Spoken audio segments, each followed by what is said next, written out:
Welcome all, welcome, settle in, find your way around, make sure that you have your chat window enabled so that you can join in actively with this session. And welcome from me to this series of Aleph Trust Dialogues. My name is Jessica Bockler and I'm one of the co-founding directors of the Aleph Trust. And I'm your session host today, together with my colleague, Professor Les Lancaster, who is also here. It's a more intimate session today, so we really hope to get stuck in with you and enjoy a deeper dialogue together and some deeper exploration. So Les and I are co-founding directors of the Aleph Trust, a non-profit organization based in the UK. And the Aleph Trust is active in education and in community service. We deliver programs and courses in consciousness studies, in integral psychology, transpersonal psychology, those kinds of fields. And our postgraduate courses are validated by Liverpool John Moores University. And Les and I are hosting a series of dialogues with colleagues in the field of transpersonal studies over these summer months, summer here in the UK, exploring the themes that are touching so many of us right now, living through this unprecedented time with the pandemic that is affecting so many people's lives in so many different ways. And we want to really explore with you how we can not only cope and make sense of the uncertainties we're facing, but also how we can shift these experiences from a sense of hardship, from a sense of crisis, a sense of contraction, a sense of falling apart, disintegrating, towards something that is more grounding, more expansive, and perhaps opening the aperture of our awareness towards new possibilities. And so today, Les and I are in dialogue with our colleague Kendra Diaz-Ford. And Kendra is a transpersonal psychologist, as well as a spiritual guide and a yoga teacher. And she earned her PhD in transpersonal psychology from Sophia University in the United States. And she specialized in education, in spiritual guidance, and in women's spirituality. So Kendra is very deeply immersed in women's spiritual development and health, as well as authentic leadership and the role that the sacred feminine plays in today's world, or needs to play a larger role. And we're going to dive with Kendra today into the topic of transpersonal self-authorship. We're going to unpack what we mean by that. But this is not just a dialogue between Kendra, myself and Les, but also very much with you. And that's why we'd like to encourage you to use the chat window, find that chat window. Right now, actually, you can share with us where you're based. Let us know why you're here as well. So type a few sentences into the chat window right now. What brings you here today? And we're going to keep a close eye on that. And then apart from that, we want to invite you to engage creatively in this session. So if you have pens and paper to hand, wonderful. Then we invite you to doodle, to draw, to sketch, to make during this session, scribing what arises within you in response to the dialogue that you're witnessing. You may also be a person who is more kinesthetically oriented, very much sensing into the body and moving. So again, feel encouraged to do that. I'm certainly one such person, and I'll be doing that with you, because we want to invite in not just the intellect, but a kind of whole-bodied intelligence, bringing the whole self into this session. So kinesthetic intelligence is very much welcome. That embodied, deeper, heart-based, intuitive wisdom. We want to invite that into the room with you today. Because all of these are ways of sense-making, of meaning-making, ways of authoring ourselves. And that very much kind of mirrors what this session is about. So we want to kind of embody and engage in those ways, as well as talk about what transpersonal self-authorship can mean to all of us. We're recording the session, So we're going to share it later on, of course, with others. So if you prefer not to be video recorded, then just bear that in mind and you can turn your webcam off. But of course, we'd love to see you. It makes a big difference. So if you feel like it, please do keep your webcam on. It's lovely to see you. But I'd like to hand over now to Les and Kendra so that we could get the ball rolling and explore what transpersonal self-authorship might mean in this larger context. Thank you, Jessica. And Kendra, it's great to have you here in this session. And welcome to you, obviously. Now, Thank you. I'm fascinated by the title. That's where I want to start. Transpersonal Self-Authorship. I wonder if you want to unpack that a little to start us off. Sure, thank you. And I just want to say thank you, Jessica, for that introduction, and to you, Les, also for getting us started today. Yeah, so transpersonal authorship, or self-authorship. The term self-authorship comes from developmental psychology. So there is a developmental psychologist, Robert Keegan, who came up with this term self-authorship. And essentially what it is during the ages of 18 to about 30, he states that we go through this process where we start to build our own understanding of the world more from an internal place rather than an external place. So using past experiences, how we're making sense of the world, what we're noticing that we begin to value, how we're developing our morals, and of course there's different ways in which that gets shaped from the societies, the communities that we live in, the families that we were raised in, the interests that we might have, the activities that we participate in. And through this phase of our life, we start to really develop a much more concrete sense of identity that is much more coming from a place of internal capacity rather than just letting the external environment decide who we are in the world. And so self-authorship is really a concept and a term that I've been working with over the course of the last, I don't know, maybe 10 years or so.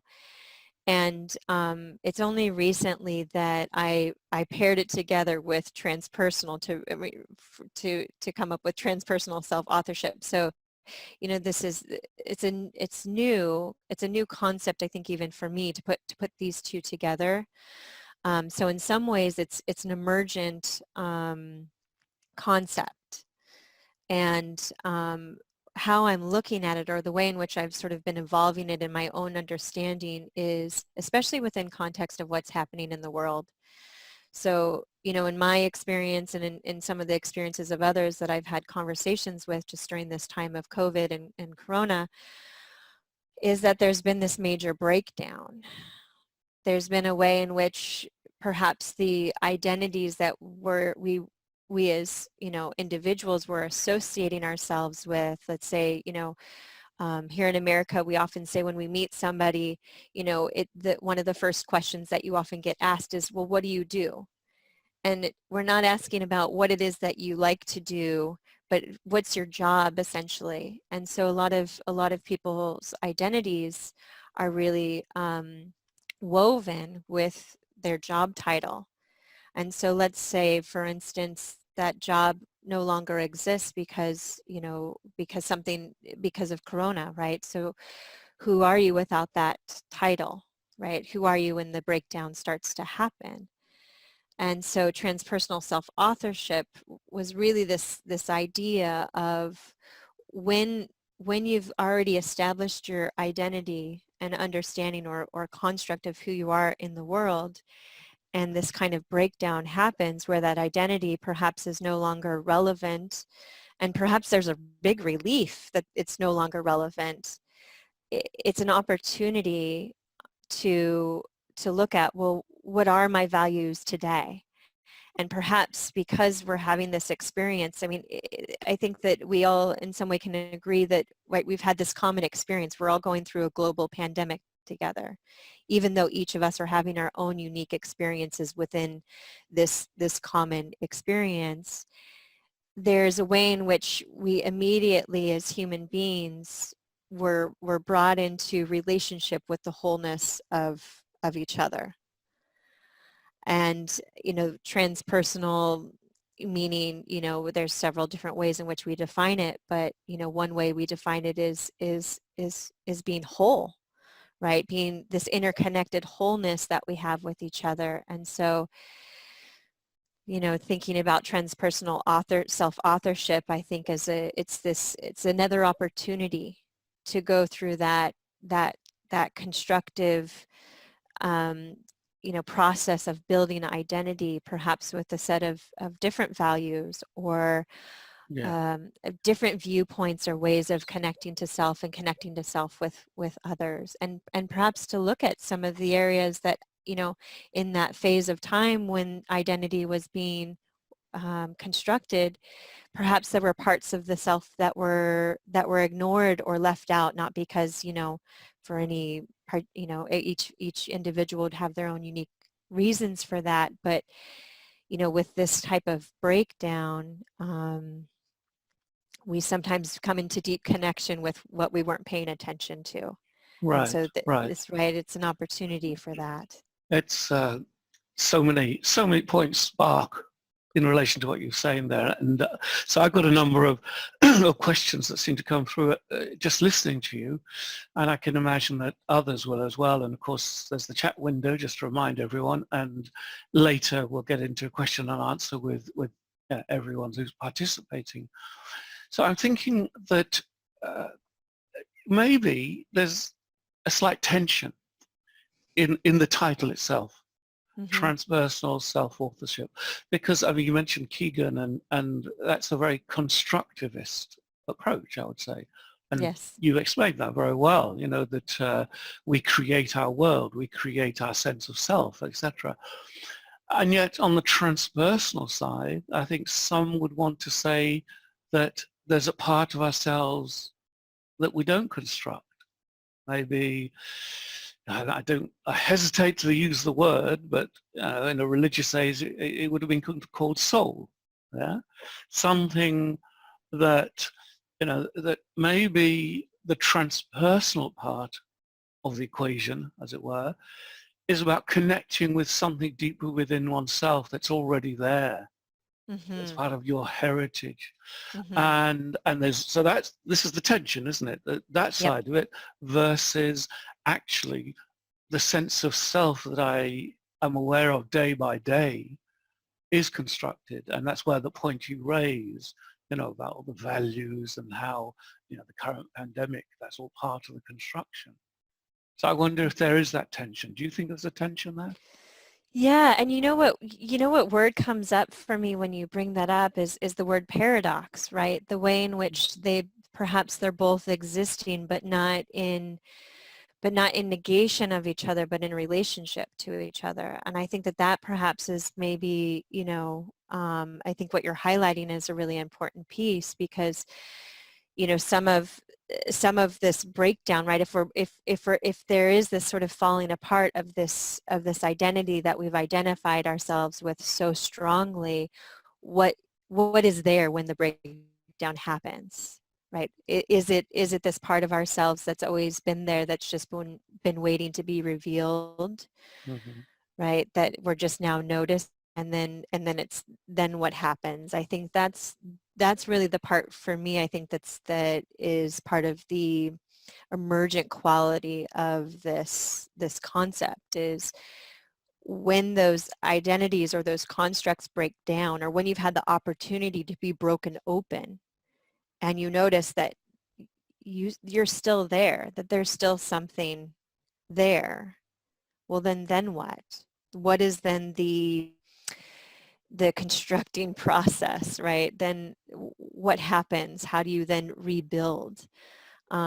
Is it a way, do you allow that part of yourself that was already there to be the one that guides that process, right? Versus just reorganizing the self based on those old concepts and identities. right? And I think that that's maybe what I'm trying to point towards. Yeah. Yeah, I get You that. know, yeah, I mean, so my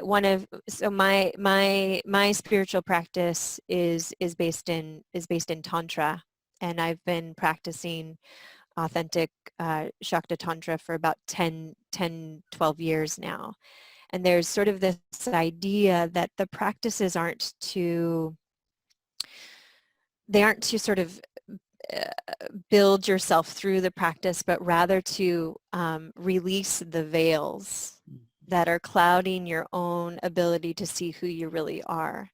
Yeah. And so perhaps, you know, with such a dramatic and fast shift in our world, in our local communities, in our global communities, that these veils that perhaps we had, you know, even from being able to see each other across continents, or to see ourselves, you know, in relationship to others, um, that there's this opportunity to really not only understand who we are individuals in this world, and to perhaps rebuild, or to integrate parts of the self that Yeah. weren't integrated before, but also to It's, do it in a different way. you know, it's interesting to think of these strange days we're living in terms of opportunity. I mean, obviously, it's not to brush out that many people are suffering, and that's really hard. But it reminds me of the previous session where Steve Taylor, I was talking with Steve Taylor, and he was emphasizing the point about acceptance and the role that Mm-hmm. acceptance plays in sort of spiritual development. Um, and actually, it was reminding me of another point. I remember various workshops I've been involved in over the years, and this started with someone I deeply respected who died a number of years ago, who was a Zen teacher, and he introduced in the workshop this exercise. I'm sure many, I mean, it's quite common really, I think many will have done that, where you're in a pair and there's just one question, that is, who are you? Mm-hmm. Mm-hmm. And you know, you're working with that, and you just your partner asks, or you ask, and you answer, and yeah, I'm so and so. This is my name. This is my work. This is who, and the more you go, it's like you said about the veils, right? Mm-hmm. So that, you know, I think that's related to that question I asked, and the way you answered it makes me think of a very maybe a contemporary way of looking based in the sort of quantum arena, which is, you know, it's not either or, it's both and. Mm-hmm. And it is paradoxical. I agree with you, totally agree with you. But so you said a little about your own practice. Would you say that is what has led you to this whole notion of transpersonal self-authorship, or is it more the sort of research that you're doing, or maybe they're both the same? Maybe that's both and as well. Yeah, yeah, I do think it's a little bit of both. I mean, when I first was introduced to the concept of self-authorship, I was in the process of writing my dissertation, and I was writing my dissertation on women's spiritual stories.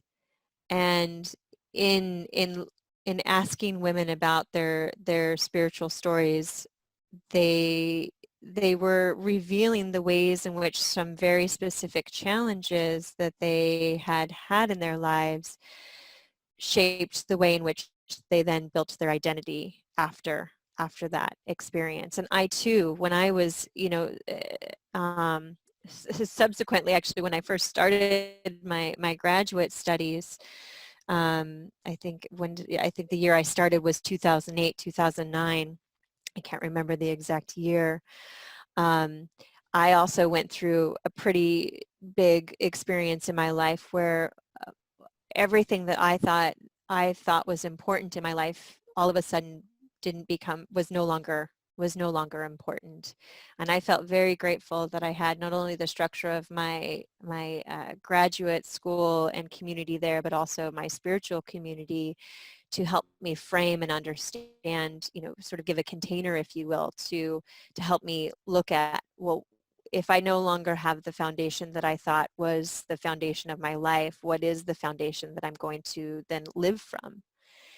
And so there is a way in which I've sort of gone through this experience myself, and feel as if I'm going through it in some ways again because of being in the current times with Corona. And so I think it's asked me to sort of go a little bit deeper into this question around, first of all, how do we make meaning of our experiences, especially the ones that are deeply challenged?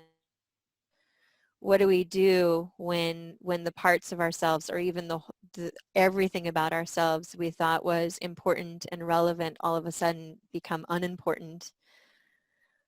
And when we start to notice that the things that we sort of built around ourselves are no longer there, well, first of all, what's left? And then what? Yeah. How do I then rebuild from here? And so I think I've seen it, in my life in a couple of different iterations, and also in just my research. One, how both the way in which we talk about our experiences, the stories that we tell ourselves, and we tell other people about our experiences, and whether, and I was thinking about that, even the telling of our experience doesn't have to always be verbal.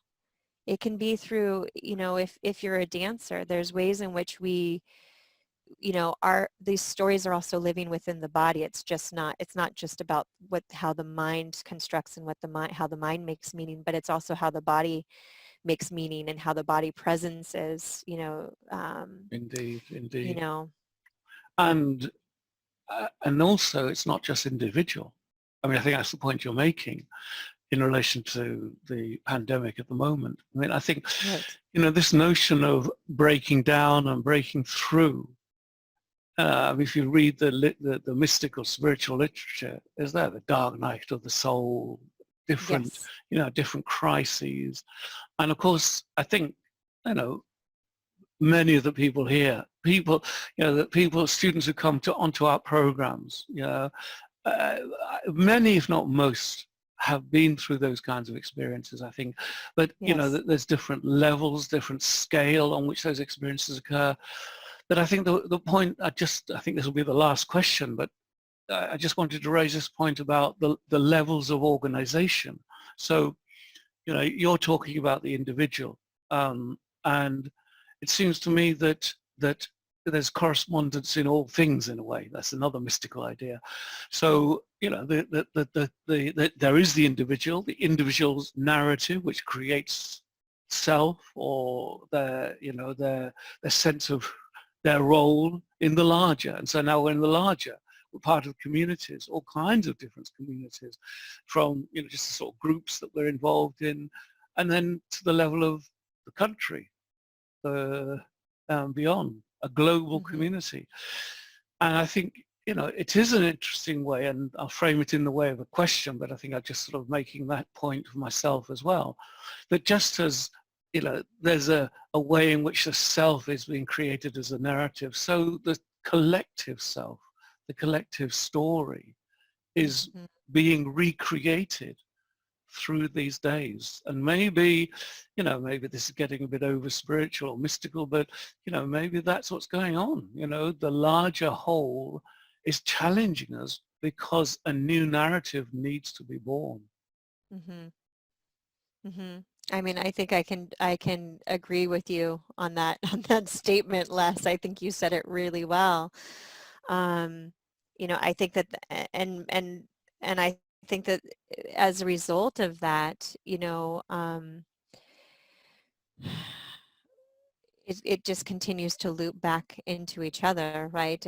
As we're building a global narrative, the ways in which we as individuals are interacting with ourselves and with the world is going to shift, and it will just continue to be this feedback loop and require us to, maybe that's what it is. The breakdown, right? The breakdown of these individual sort of containers or identities that we've put ourselves in, because we have and you pointed this out really well at the beginning, with the constructivist viewpoint that I most certainly hold, right, in that our immediate environments and our experiences construct the ways in which we make meaning in the world. Mm-hmm. And so, as we start to expand what our communities are and who our communities are, the ways in which we make meaning in the world and how we understand ourselves in relationship to each other, I think will shift. And Yeah. not just to each other as humans, but to other creatures, to the planet. Yes. I think there's Yes. something around that narrative. Yes. And again, narrative is a great term, because that question about planetary responsibility, Mm-hmm.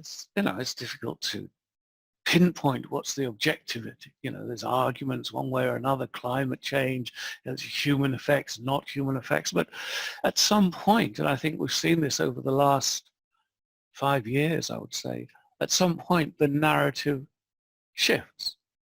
Mm-hmm. And I think at that larger scale, the narrative has shifted and will continue to do so. So I think, this is the last point to say, but it's just to hold up that mirror, that mirror through which you're looking at yourself. Yes, because myself is a construct to some extent. Maybe there's a deeper soul, who knows? But it is a mirror of the larger scale, and Yeah. the microcosm, macrocosm, and perhaps that's the bit that politicians, whoever, don't get. They can't get. Mm-hmm. And maybe that's going back to your title, which, as I say, was a great title. That's the point of the transpersonal bit.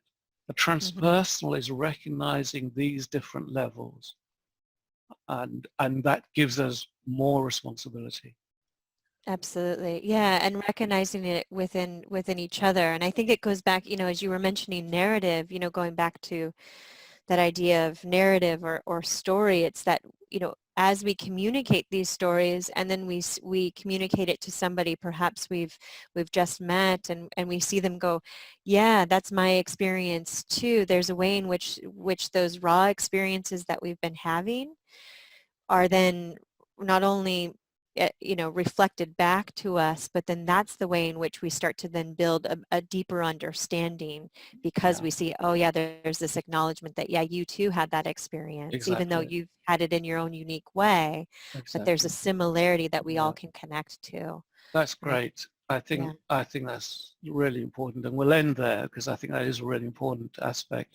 I'm going to pass back to Jessica, but just to again make clear that there'll be time later for the audience to participate. So hopefully there'll be more expansion of transpersonal self-authorship.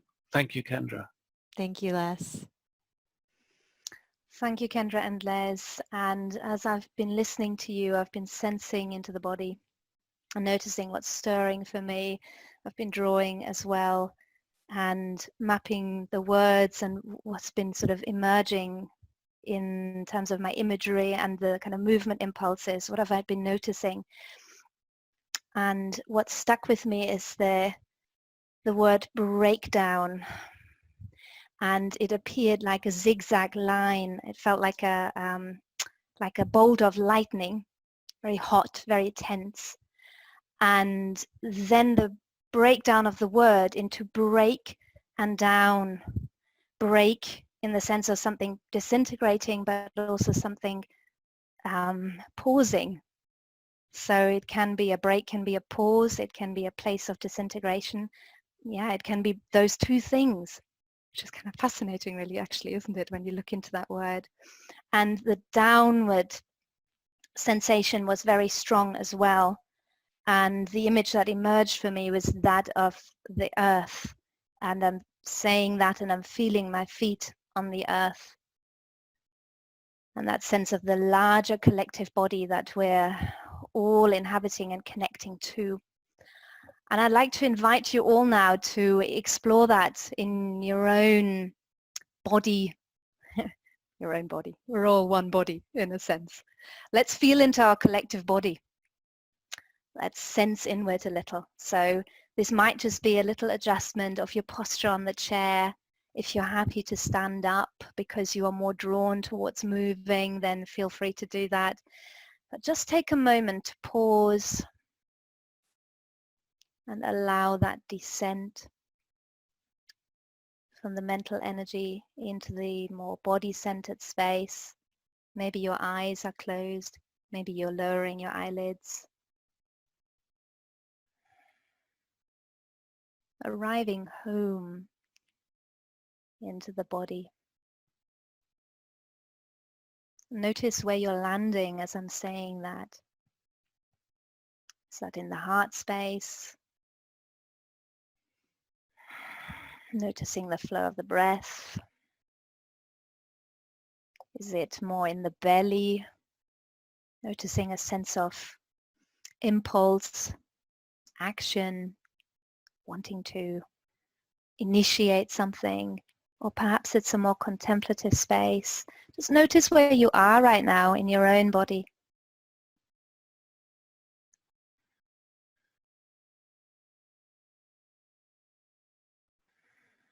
Arriving, sensing inward, sensing downward, descending, feet on the ground.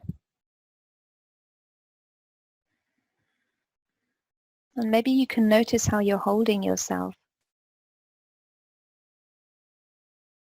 What posture are you inhabiting? And breathe into that more deeply.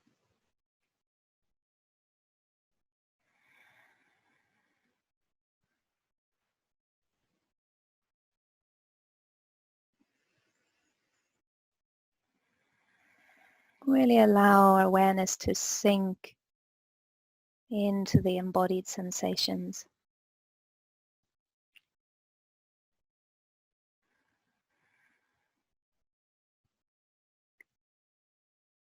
Notice, how has the dialogue been touching you? Where are you feeling the words that have been spoken?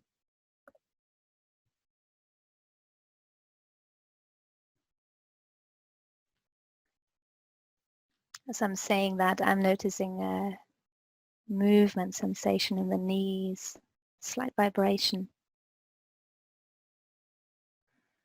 As I'm going with that, noticing that, allowing the knees to lead me as I'm moving now. So you follow through in your own way. Maybe you want to be still. Maybe you want to move a little. But really pay attention to what is happening for you in this very gentle, soft, listening in and movement exploration.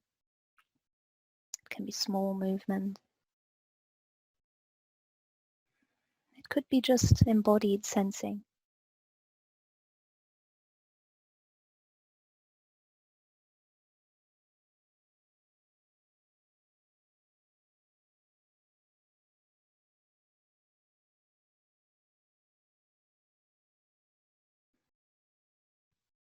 Stay present with your process.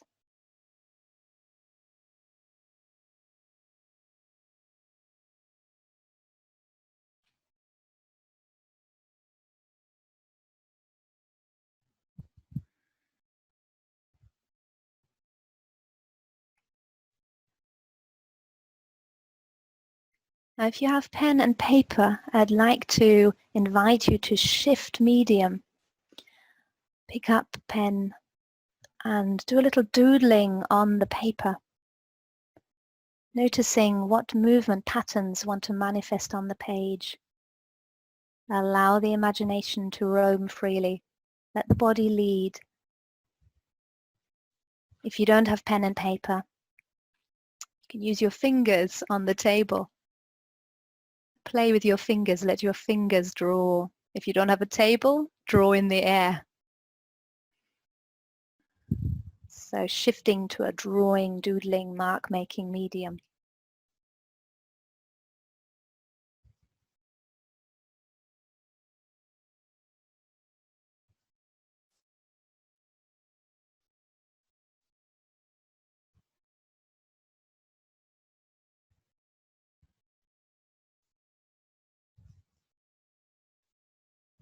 not thinking too much about it.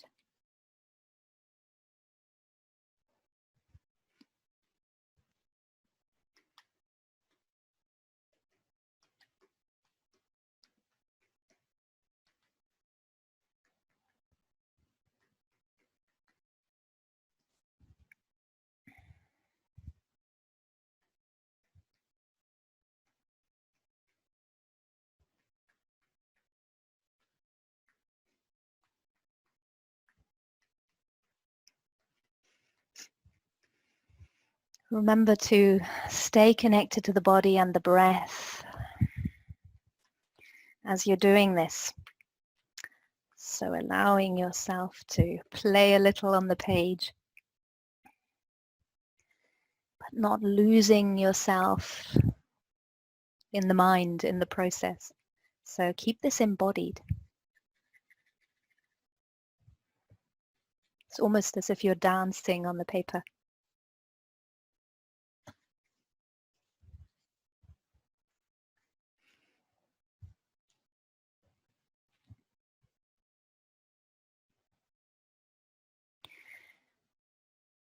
And then let's pause for a moment. Notice what's in front of you if you have been drawing. Take a look at the image that is there. If you have been doodling in the air or on the desk, in the table in front of you, then pause to remember what kind of patterns were present. What were those movement patterns? What were those qualities that were expressing themselves through you? But take a look, if you have been drawing or doodling, take a look at what's on the paper in front of you. And then add a word or two. If you were to give this image or give these movement patterns a title, how would you name them?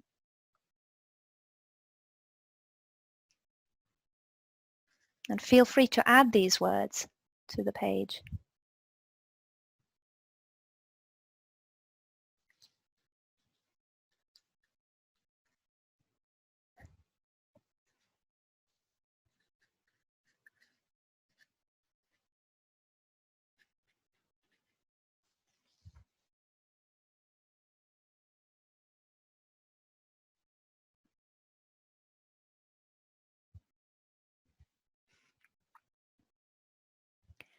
And then I'd like to invite you to share something of that process in the chat window. So you might want to place some words there that were emerging for you, something that you observed in yourself in response to the dialogue, maybe a question that arose for you. So let's move it into the chat window now and share something there of the process, gold nuggets, insights, observations, and also questions. So we're going to have all eyes on the chat window.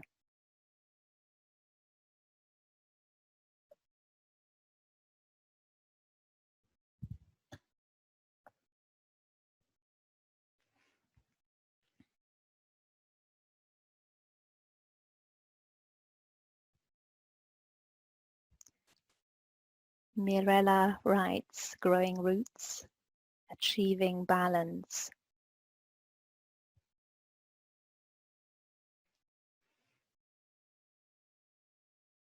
Yeah, keep them coming in.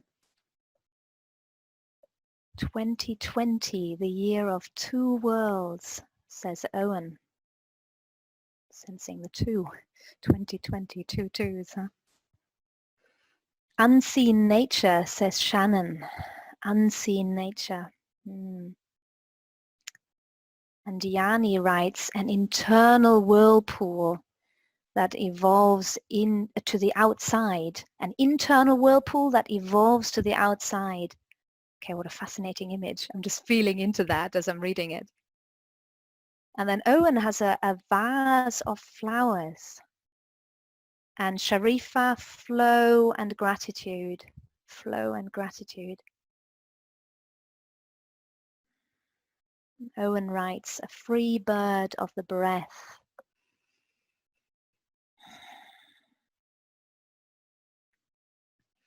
And Sophia, finding balance when feeling arrived at home, but not stuck, connecting to the ground, but also to the third eye. Up and down. Yeah, how can we live as a good ladder between these two? Wonderful reflections. Let's just all sense into these together. Fabulous.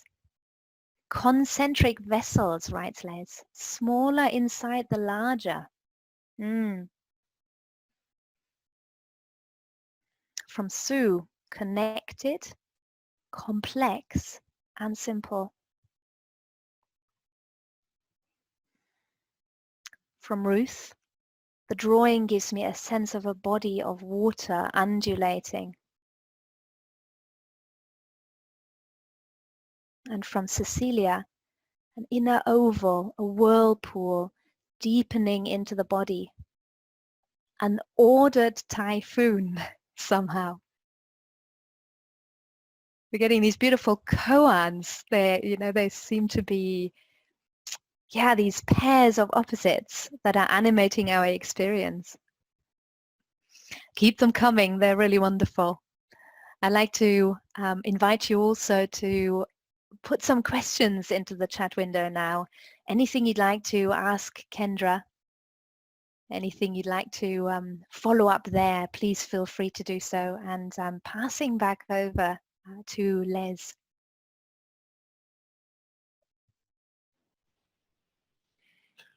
Thank you.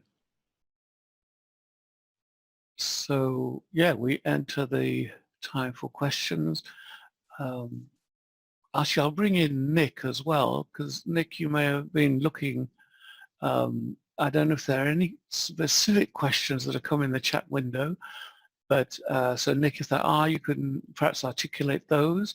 And at the same time, because we're not such a large group, if anyone would like to either put a question there now, or even better, unmute yourself, this is your opportunity. So if you'd like to unmute yourself and ask a question for Kendra, then we could do it that way as well.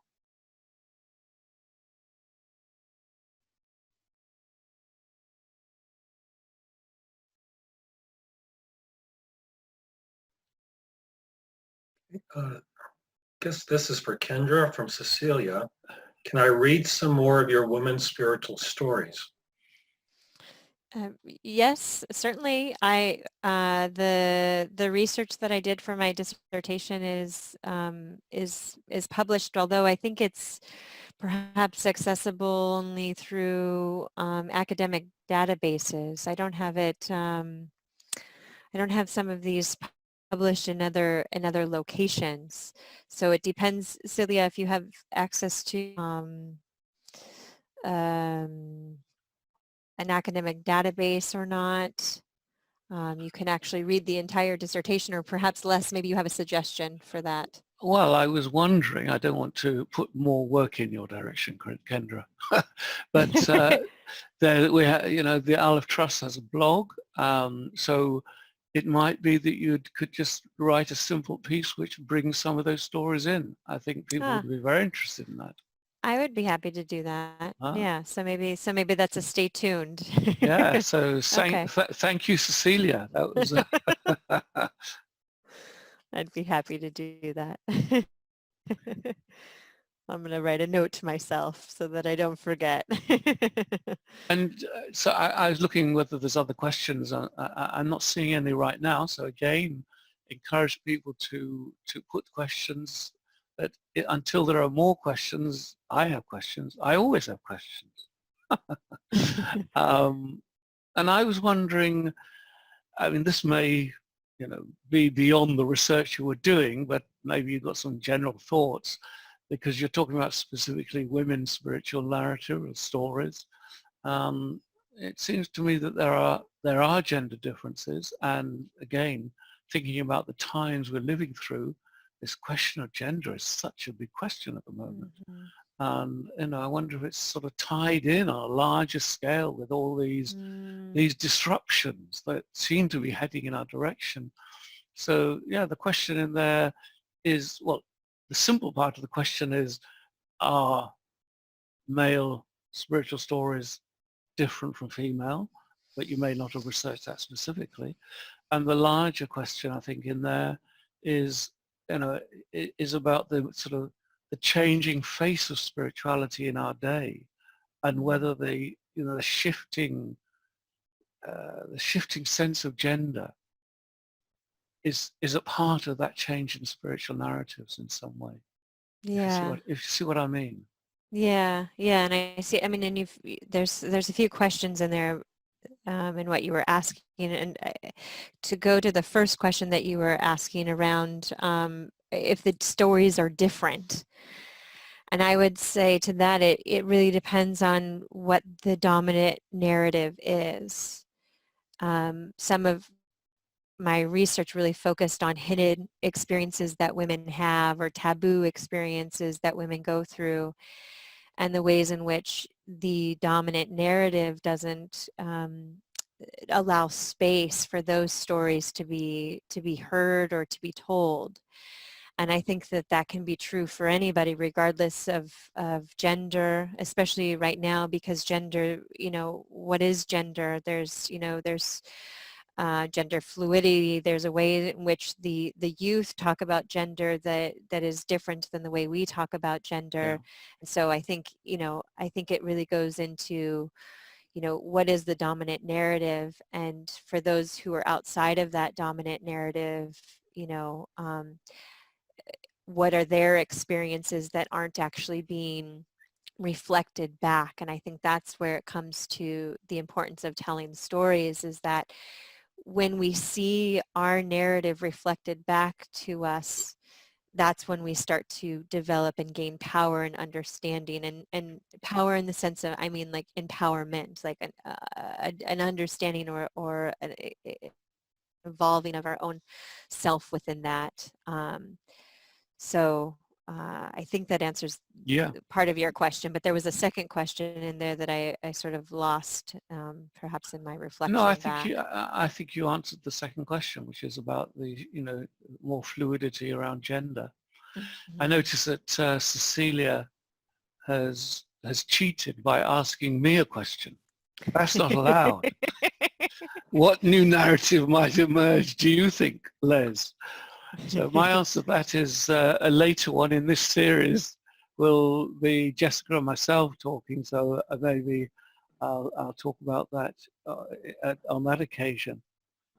But just briefly, it's far from me to resist the opportunity. I think the point is that gender is just one manifestation of polarity.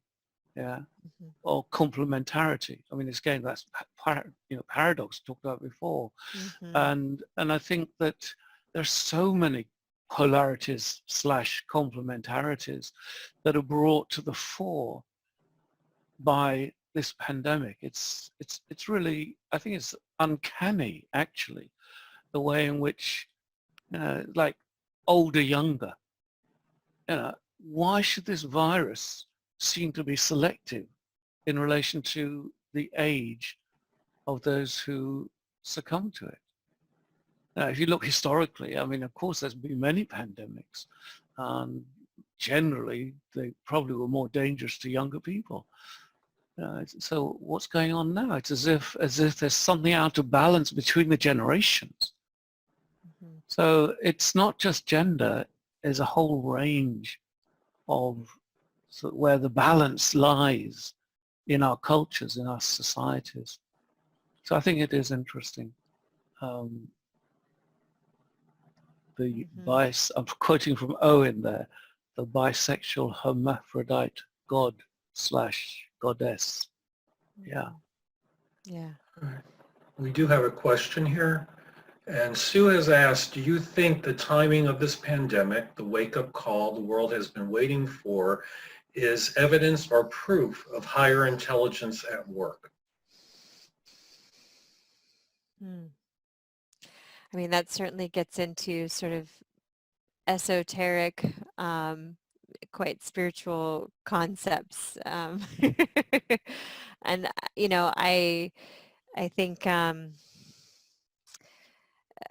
I've less perhaps if you have some ideas on this too, I might pull you in on this too, because I sort of feel there's a part of me that wants to say, well, yes, that's certainly possible. I mean, if we think about the right, the Earth having an intelligence, right? One viewpoint that I've seen sort of, communicated out there is that, we weren't paying attention to climate change, and our Earth was ineffectively, in effect was dying, and perhaps this was a way for Gaia, for the Earth to, to regenerate, because that's certainly what we're seeing, right? I mean, I certainly am not making light of any of the crises or loss that we have experienced as this pandemic. I feel that very deeply.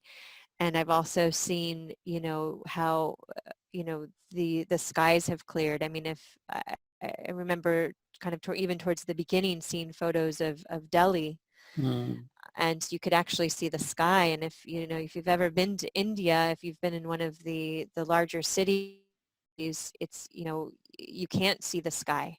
There's so much pollution there. And so perhaps, there is a higher intelligence at work. I think that's just one example that I've sort of seen out there.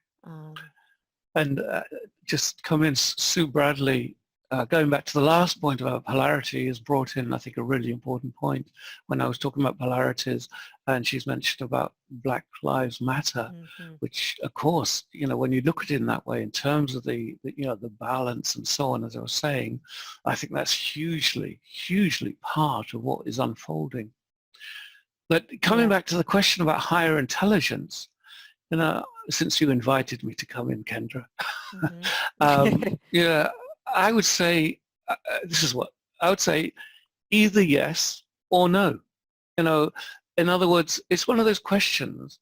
It's like, I mean, in my area, is consciousness a product of the brain, or is the brain a product of consciousness? And we don't really have the data to give a definitive answer. So the question I would put in a different way, I would say, which is more valuable to us as individuals, as a species? Which approach is more valuable? Is it actually going to be constructive to think that there is a higher intelligence? And I don't mean a God in a kind of old-fashioned way, but it might be, as some have written there, the collective psyche, Gaia, all those, as you mentioned, Kendra. So is it more valuable, constructive, generative for us to grasp that way of seeing things, or the more mechanistic, the more reductive?